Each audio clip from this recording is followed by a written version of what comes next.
Saya tidak pernah melakukan itu, Pak. Saya tidak pernah melakukan itu. Saya tidak pernah melakukan itu, Pak. Saya bukan otak. Saya bukan pembunuhan. Agar tertib, rekan-rekan. Ya, tunggu. Saya rela mati. Tunggu, sabar ya. Tidak. Sabar. Ya, Mau keadilan saya kami itu. persilahkan. Jadi Apa nanti nama gaul saya? Saya tidak pernah melakukan pembunuhan itu. Ini difitnah. Saya rela mati. Saya rela mati. Tidak. Sudah. Ya, rekan-rekan, tolong tertib. Nanti kita sama-sama mendengar. Karena di luar dia ngomong. Ya, itu salah satu dari pernyataan Peggy usai dirilis oleh Polda Jawa Barat. Saya ingin kembali ke Bang Nasrullah. Bang Nasrullah, Ya. apa konsekuensinya? Apakah memang harus diusut lagi, diberikan hukuman terhadap jaksanya, hakim dan sebagainya terkait kasus ini? Harus, karena kalau tidak ini akan berlanjut asal-asalan seperti ini.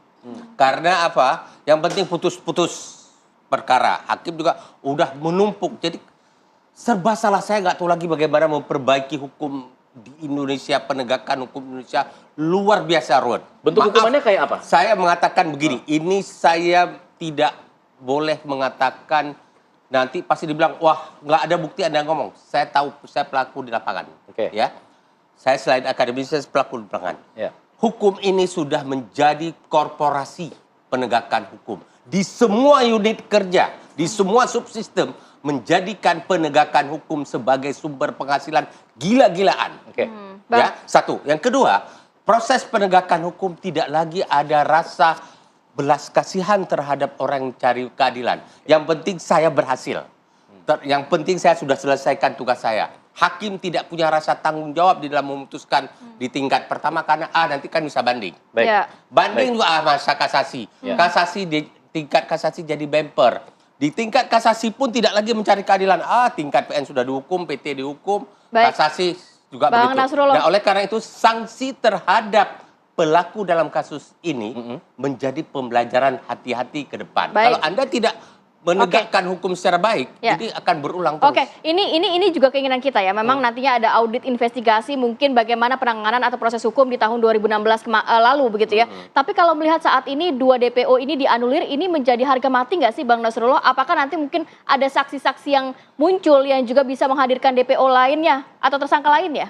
Kalau bagi saya, mohon maaf Pak Susno ya, soal jumlah DPO bertambah, berkurang, itu normal di dalam penegakan hukum. Oke. Tetapi masalahnya, Walaupun dia sehingga putusan ya? muncul 3 pertama, Ya. apakah itu proses penegakan hukum yang benar atau karena yang disampaikan oleh tim dari Polda Jabar itu dulu nyebutnya asal-asalan. Bisa saja dari para saksi-saksi yang diperiksa, ngaku nggak sih ini? Ya dia ngaku aja. Ternyata sekarang setelah digali, berubah. Itu bagi saya biasa saja. Oke. Karena tetapi bagi saya maaf ya, saya tidak terlalu fokus di dalam penanganan kasus Vina Ansik.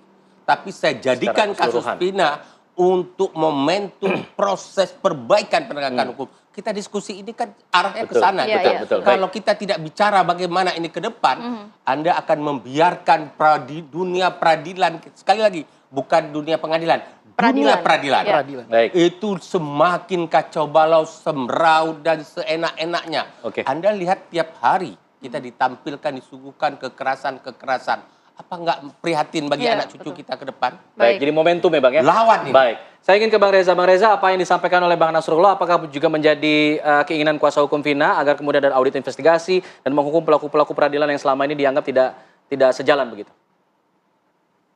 Ya, saya sepakat dengan Bang Nasrullah dan Pak Susno. Jadi tidak bisa juga serta-merta menghilangkan 2 terduga DPO itu. Karena kan semua sudah ada dari mulai awal penyidikan di tingkat pengadilan. Jadi itu semua harus diusut ulang lagi. Kenapa bisa dihilangkan? Itu kan nggak bisa juga tanpa keterangan. Kita berusaha untuk menemui pihak Polda Jabar juga masih belum diberi kesempatan. Jadi kita juga untuk menentukan upaya-upaya hukum ke depan ini kan masih belum bisa bergerak. Kita masih tetap menunggu untuk bertemu dengan pihak Polda Jabar untuk diminta untuk kita berdiskusi gitu. Baik, Bang Reza, kalau misalnya melihat tadi kejanggalan yang juga masih dinyatakan oleh Pak Susno, salah satunya mengenai sperma yang tidak diketahui DNA-nya. Kemudian juga faktanya kabarnya ada CCTV di lapangan yang juga tidak diambil oleh pihak kepolisian. Ini sudahkah ada bukti-bukti juga yang dikumpulkan oleh keluarga Vina atau kuasa hukum Vina terkait hal-hal ini? Jadi memang pihak kita tidak mengikuti dari awal karena kita baru menjadi kuasa hukum kan setelah akhir-akhir ini.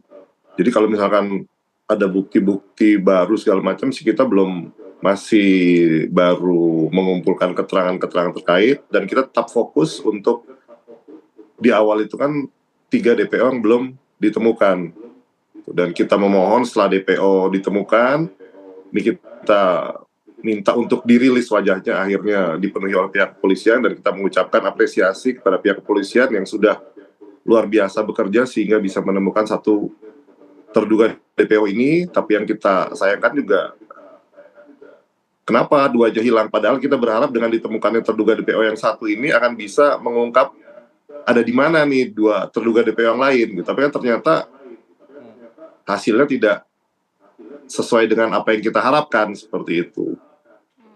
Mas Reza, sempat ada kuasa hukum dari Vina juga menyatakan bahwa ada beberapa pihak yang dicurigai dan juga harus dimintai keterangan oleh pihak kepolisian. Selain saksi kunci Linda, adakah lagi pihak-pihak yang akan didorong oleh kuasa hukum Vina untuk dimintai keterangan oleh pihak kepolisian? Jadi memang kita juga banyak mendengar dari berita-berita di media ya, misalkan muncul saksi A misalkan dan saksi ada beberapa pernyataan dari teman-teman di media itu kan memang bisa menjadi masukan untuk pihak kepolisian. Tapi itu kan memang di luar ranah kita tetap fokus kenapa 2 terduga DPO ini dihilangkan seperti itu dulu untuk memberi rasa keadilan untuk keluarga almarhumah yang setelah penantian selama 8 tahun kan 8 tahun. Kecewa walaupun antara senang dan kecewa sebetulnya.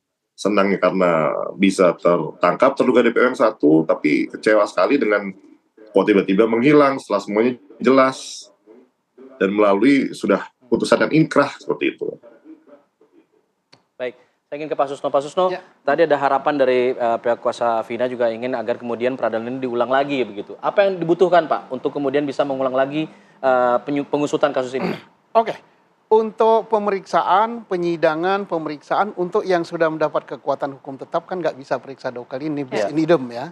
Tetapi masih penyidikan berjalan untuk tersangka yang baru. Oke. Nah, dari tersangka yang baru ini akan didapatkan keterangan-keterangan yang mungkin nantinya bisa digunakan juga untuk upaya-upaya pembelaan atau mencari keadilan. Mungkin kan ada yang sudah terpidana ini kan mengaku dia tidak melakukan kan. Sekarang upaya apa? Dia sudah dapat putusan yang inkrah. Nah, dari penyidikan untuk kasus tersangka yang baru, yang DPO ini bisa juga dipakaikan kalau ada penemuan bukti baru, ini novum untuk PK. Ya. Jadi bukan pemeriksaan dari awal. Nah, kedua, ditemukan lagi tersangka-tersangka lain yang memang belum disidik, ya bisa disidik gitu. Bisa disidik, silakan masyarakat memberikan informasi pada Polri. Nah, terkait dengan beliau tentang audit ya, kita wajib, saya hormat ya dengan Polri, bukan karena institusi saya. Polri telah lebih dulu walaupun tertutup mengadakan examination dan audit terhadap jalannya penyidikan ini.